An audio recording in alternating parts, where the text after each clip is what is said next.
I think the Russians will exercise patience.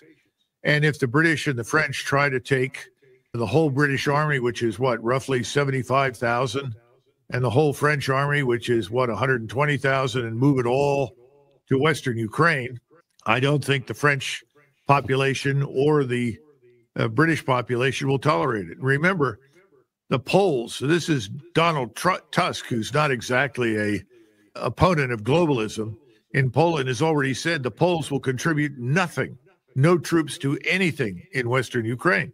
So if you can't get the Poles that have served effectively as a logistical forward operating base for NATO to join this, who are the British and the French kidding? They're kidding themselves, and they're making fools out of themselves. And if you look at Paris, that place is at a boil. It's only a question of when it boils over, and Macron and a lot of other people may be gone. The Russians aren't fools. They know that. The Starmer government in London, which is probably the leading contender for the stupidity award right now regarding Russia, has one foot in the grave. All right. I don't know how much longer Starmer's going to be there. In one way or another, they're always trying to sound like or behave like Churchill. And unfortunately, they forgot to point out that Churchill bankrupted Great Britain, reduced it to a second-rate power, and lost the British Empire. They better wake up. The future is not the past. And they've got to chart a new course, and they've got to listen to their own people. Exactly what Vice President Vance said. They're not listening to the people in England, Scotland, Ireland, or Wales, and the French leadership are not listening to the Frenchmen on the ground in France. It has to stop. We have to end this nonsense with NATO, and I think they will, because they know that they need Russian energy, and the Russians are quite anxious to do business with the Germans, which is an old relationship. We don't need to see that as a danger to us, because it isn't. And I think the Germans have begun to figure it out. It'll take a little longer, but eventually they'll get there. But this man Merz is beginning to change his tune, thank goodness. But it may not be enough. He may only be there for 6 months or 8 months, and then you'll finally get a government that just tells the truth. These things take time. I think the Russians will exercise patience. Starmer is even more irrelevant and more deluded than Liz Truss ever was. Just imagine in Great Britain right now, where you have a lot of people that are living just above the poverty line that could crash right through and end up in poverty, especially if their treasury market, they call them gilts, collapses. It almost collapsed under Liz Truss. That's one of the reasons she was ushered out of the room. And she was talking about Thatcherism, which makes no sense and is totally irrelevant to Great Britain today. The other thing is, I was coming in here, I was handed a note by the boss, and he said, we've calculated that to fund the war in Ukraine, every family in America, every tax-paying citizen in America has to fork over $2,400 every year to the federal government. That's just Ukrainian aid. We haven't talked about the Middle East. We haven't talked about the wasteful spending on the Taiwan business. We haven't talked about any of that. Just think about that. If every taxpayer had to pay $2,400 every year to fund our support for Ukraine or the proxy war in Ukraine, how long would it last? And I'm sure the Russians understand that. We just need to move on down the road. President Trump needs to move forward, and the rest eventually will get on board of that. So this is the problem with central banking. Central banking and war, waging war go hand in hand. As long as you have a central bank that can create money from nothing, you're going to continue to see these wars. And that certainly is true in Great Britain, and I would argue everywhere. The second part is free speech. What's free speech? Free speech too often turns out to be something that the people in power can tolerate, not necessarily what everybody thinks. And the right of free expression simply doesn't exist right now. It's curtailed here. I hope it improves. But there's a lot of censorship. There are protected classes, things you can't say. This is all nonsense. It needs to go away. And I think President Trump has made it clear he wants to head in that direction. But the Europeans, at least the globalist leaders that we're dealing with right now, they're not on board with that. They've got to go away too. This war is over. He knows it. And the promises that the British and the French are making, as Dan pointed out, are meaningless nonsense. So the real issue today is, when will someone stand up and say, thank you, Mr. Zelensky, for your interest in Ukraine's national defense. Goodbye. I think that's coming. I think we're seeing peace gradually return to Europe, and I think we've seen the beginning of the end of this insane and stupid and unnecessary war in Ukraine.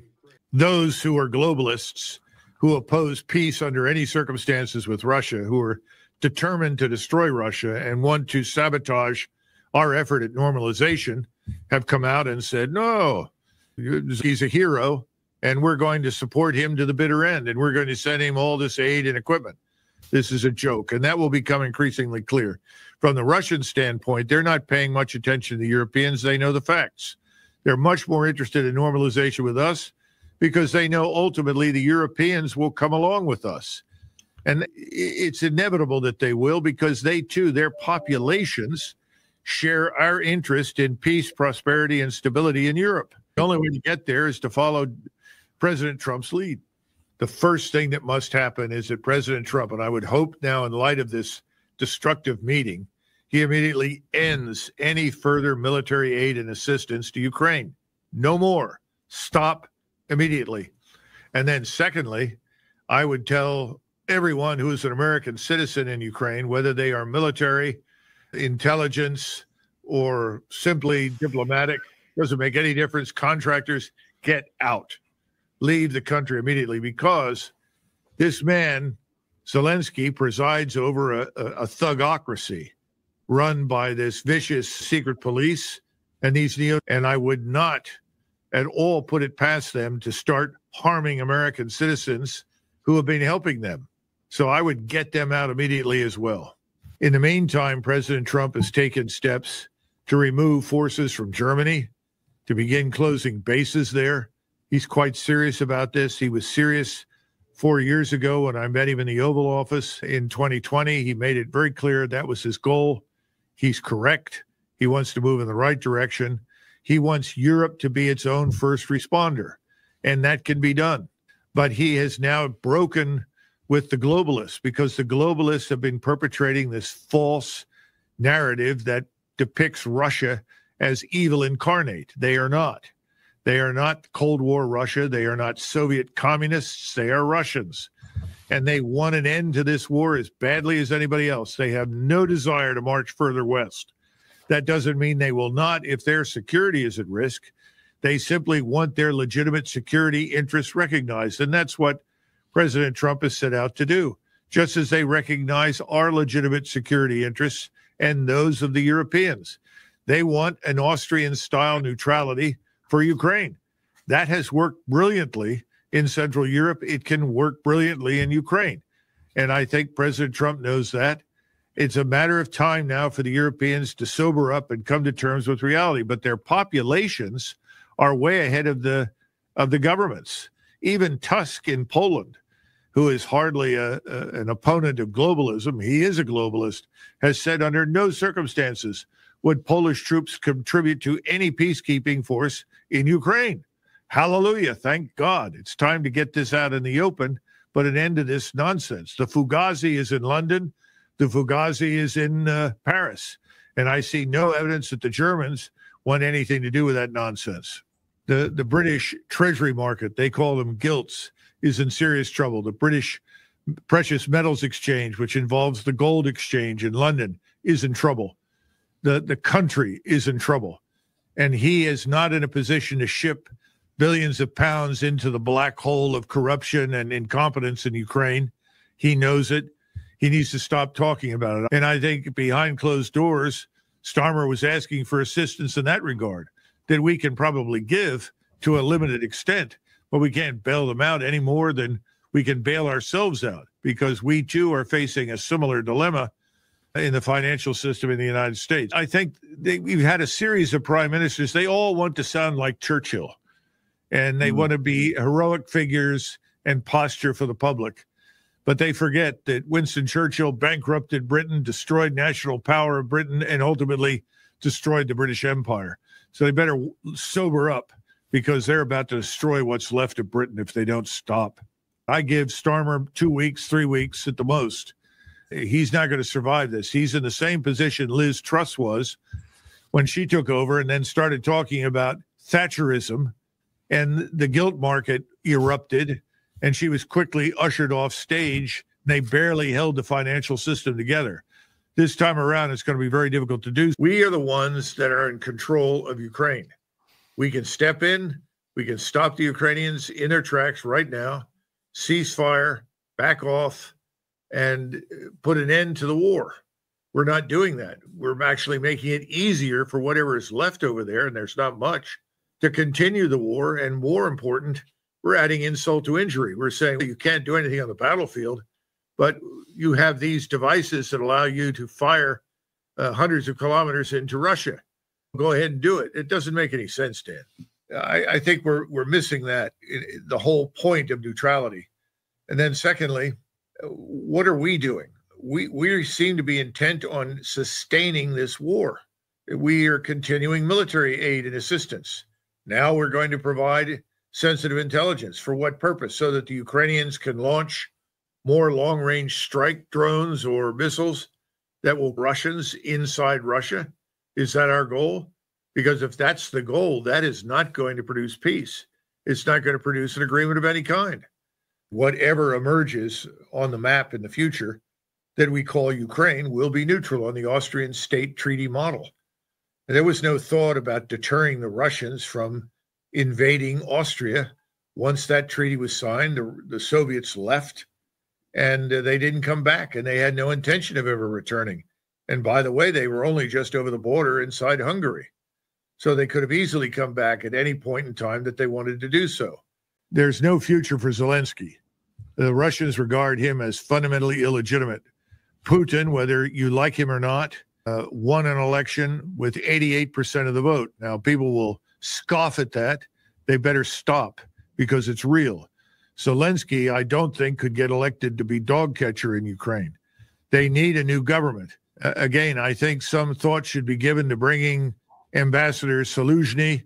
This was the Ukrainian general that was sent off to be ambassador in London after he was severely wounded.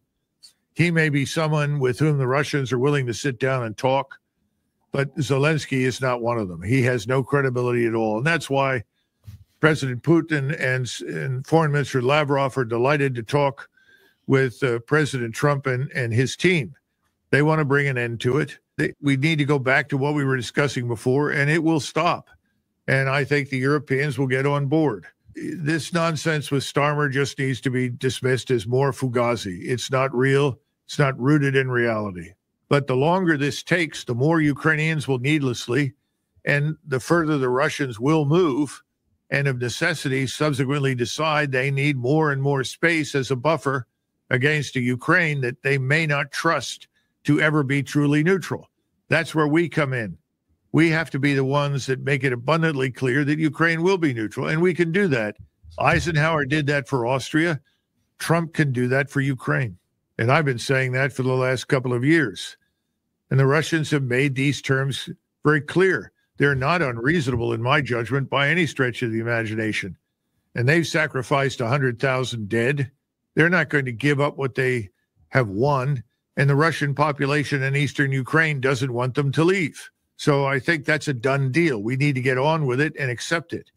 The notion that we should be negotiating or have to negotiate with the Ukrainians over very much is something I don't think they take seriously. The Russians regard us as the ones who are in charge, and rightly, we're the ones that have provided the vast majority of support, of equipment, of information, intelligence. And so their expectation is that if we really want this thing to end, we, that is the President of the United States, will end it, period.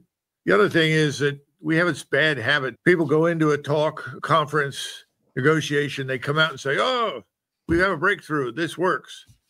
Just because one side agrees to a ceasefire is not a breakthrough. It would have been better had no one said anything, and then let Washington's delegation present the outcome to the Russians and find whether or not this is acceptable to them. Now, I don't think it is. I don't think it's going to be. And they have continually resisted the notion of accepting a ceasefire. So I don't know what the expectation is at this stage. It seems as though we're drilling a dry hole, to put it bluntly. The Russians have laid out the conditions. They have been made very clear. Those conditions are easily picked up and read anywhere by us or anyone else. Zelensky is going to continue doing whatever he does with his band of thugs in Kiev to attack Russians with whatever he's given. That's his goal. He's going to go down with a ship. We shouldn't be subsidizing that. The president is right. We don't want more Russians or Ukrainians to be. By the way, neither does President Putin. So the first step that we need to take is cut off all aid to Ukraine, period. We already know that most of it, if not at least half of it, has ended up in a black hole of corruption and criminality in Ukraine. Stop sending it. Then get all of us Americans in and out of uniform, members of the intelligence organizations, the people serving over there, get them out. Everybody leaves. When those things happen, the Ukrainians will sue for peace, and the Russians will sit down and they'll begin to hammer out an agreement. So the notion that the ceasefire is a precondition for an agreement is dead in the water.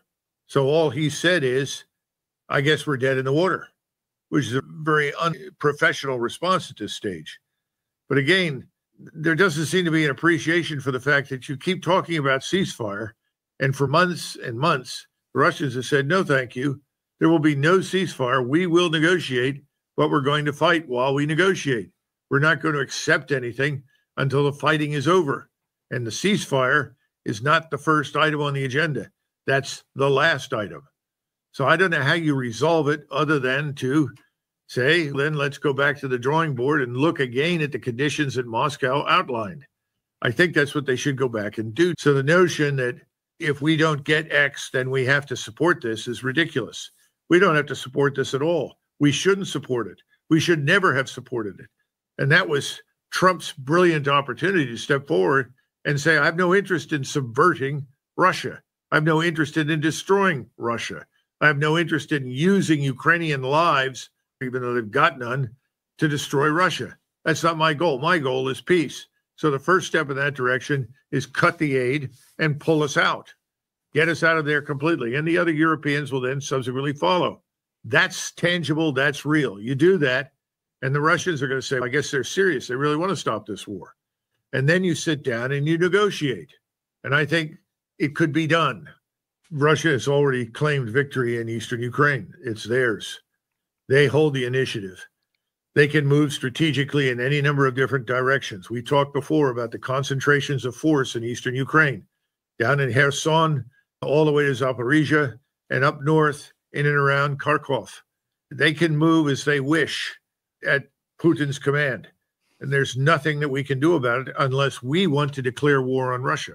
I don't think we do. I don't think anybody is interested in that. But the way we're approaching this, it's becoming it's got to be a win for me. If I can't get a win out of this, if I don't look like I'm winning, then I can't do it. This is a situation in which we're not winners, and we're not going to be winners, and the Ukrainians are certainly losers. There's no question about that. So the point is, there's a way to do this, but we're not approaching it reasonably. We're trying to take the position that we're the United States, we're the great hegemon, and you've got to do these things or we won't play. The Russians are going to say, fine, then we're not playing. And they will continue to move in whatever direction they want to secure whatever it is on the ground that they want. End all military aid to Ukraine immediately. The United States suspends it all, period. Not to be reconsidered, reevaluated later, period. It's over. We stop all aid to Ukraine, number one. Number two, we get all of our people out of Ukraine, all of our forces, whatever is in there that is American, leaves. And if we do that, the rest of the NATO allies will follow suit very quickly. That's clear and unambiguous to the Russians that we're serious. At that point, I think the Russians would consider any number of things, but that's critical to meeting their conditions. If we insist on an immediate ceasefire and say the Ukrainians are willing to ceasefire, of course, Ukrainians' backs are up against the wall. The regime in Kiev is on its last legs. There's no question about that. But as long as they are receiving aid from us, as long as we are still on the ground in Ukraine, providing the intelligence, the technical expertise, whatever is required, to sustain these long-range strikes against Russia, the Ukrainians are going to continue. There is no evidence for any good faith on the Ukrainian side whatsoever. And I think that's what Lavrov and Putin are saying. The concern in Russia is that at every turn, this regime in Kiev will look for every opportunity to resume fighting. And therefore, what is the point of a ceasefire if it's simply going to be treated as rest, refit, reorganize so that you can come back again and threaten Russia? It's that simple. And I don't know how you get around that. If I were a Russian, I would take the same position. So again, we're the ones that created this war. Without us, there would have been no Ukraine war.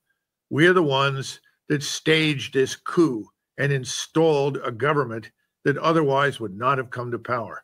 We are the ones that subsidized the building and structuring of a Ukrainian force that had one purpose and only one purpose: to attack Russia, to retake Crimea, but to march into Russia. This was a machine that was fueled with more than money and cash and technology. It was fueled with hatred on a scale that we haven't seen for decades. That's all unacceptable. So we really need to stop it. How do you stop it? Stop the aid to Ukraine, pull us all out, and then talk to the Russians. Right now, we have not demonstrated that we're willing to do anything. We're instead acting as though we're the victors strategically in this conflict. We're not. Neither is Ukraine. And we're trying to dictate the outcome to Moscow. It's not going to work. If we signal that's over, we make it very clear that we've had it with that. We will not subsidize that anymore. And that's something that President Trump can do easily because he was never part of it.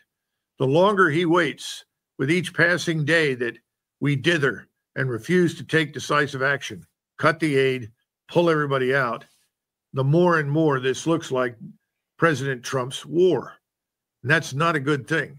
It's a drain on our resources, time and effort, and it still has the potential to expand. That's what's most disturbing. I think the bottom line is the Russians can do pretty much what they want. Pretending that the Russians are somehow or another incapable doesn't do any good. We got to stop this nonsense of pretending that we are somehow or another innately superior to everybody else. That's ridiculous. I don't think the U.S. forces right now could have gone 100 kilometers without falling all over themselves and sustaining themselves logistically. That from your own experience. We're not built to do it. We're not organized to do it. We were much better 30 years ago than we are now. And it really wasn't that good 30 years ago. We were just facing an enemy that didn't have the opportunity to launch deep strikes that could have had a profound impact on us. So again, the Russians are not fools. They know who lives where. They understand the consequences of their actions. That's why the notion that somehow or another they must accept a ceasefire on our terms based upon what the Ukrainian opponent, which is essentially destroyed in most cases and can only launch long-range strikes as vengeance attacks, wants to do. Forget the Ukrainians right now. Let's look at where the Russians are and let's say, okay, we understand your conditions. We are going to do the following: suspend all aid, pull all of our technical and intelligence and military advisors out of the country. We're getting out. We're going to do that. So now let's look at the remaining conditions. And I think you're going to get much further with the Russians. Remember that the Russians have made it pretty clear that they're not really interested in governing Ukrainians. In other words, the areas where they are established are Russian areas with Russian people in them. As you move further west, even up in the northern part of Ukraine, you start running into Ukraine. And obviously, they're not interested in being governed by Russians. So I think all that crap needs to go away. We need to stop talking about that. And eventually, the Russians are going to say what they've always said to people when they come to the negotiating table: put up or shut up. What is it that you're going to put up? If you refuse to do X, Y, and Z, show us. And I don't think we're prepared to do that at all. The question is, can the Russians trust us? Because we have a bad habit of backpedaling, misinterpreting. They go back to the Budapest Memorandum.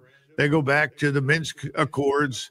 And so they ask themselves, can we trust the West? I think that's the more important question. I think, yes, President Trump can be trusted, but we've got to demonstrate that we are fundamentally different from the last bunch that was in power. In other words, since 1945, after the Second World War, the Finns and the Russians have done land office business economically and have gotten along without any threats to Finland and its territorial integrity. I think we can trust the Russians in that sense. Look at Finland went through a terrible war. They fought bravely, and large numbers of Russians, about 250,000, against 10,000, 20,000, 30,000, 40,000 Finns. And the Russians did not want to fight their way to Helsinki. They wanted an end to the conflict. They ended up taking territory from Finland, but then they established a treaty, and that treaty guaranteed Finnish existence, independence, and neutrality. There has never been an incident since then. We should be celebrating the fact that the Russians want to stop this at all and be very glad that they want to have a neutral Ukraine. Remember, we talked years ago, Dan, that Ukraine's principal mission in the aftermath of the collapse of the Soviet state system was to be this large neutral state that separated us from Russia. That was in the interest of Russia. We thought it was in the interest of NATO. Suddenly that was overturned and we launched into this madness. We need to get back to thinking in those terms. And we need to talk about what a future treaty would entail. And that's why we go back to the Austrian State Treaty. And by the way, the security guarantees in the Austrian State Treaty had nothing to do with deterrence. They had everything to do with guaranteeing freedom, rights, position, all of these things within Austria that was acceptable to both sides. And that's what we should be interested in. The Russians are already sitting at the table. They've made very clear what their conditions are to negotiate an end to this disaster. So let's drop that nonsense. We know that. We need to take action that supports the conditions that they've asked for. And there's nothing unreasonable or irrational about those conditions. The good news is that President Putin and his government want to talk to us. The good news is that the Russian government and its businesses across Russia want to do business with us. That's all good news. We should keep that in the forefront.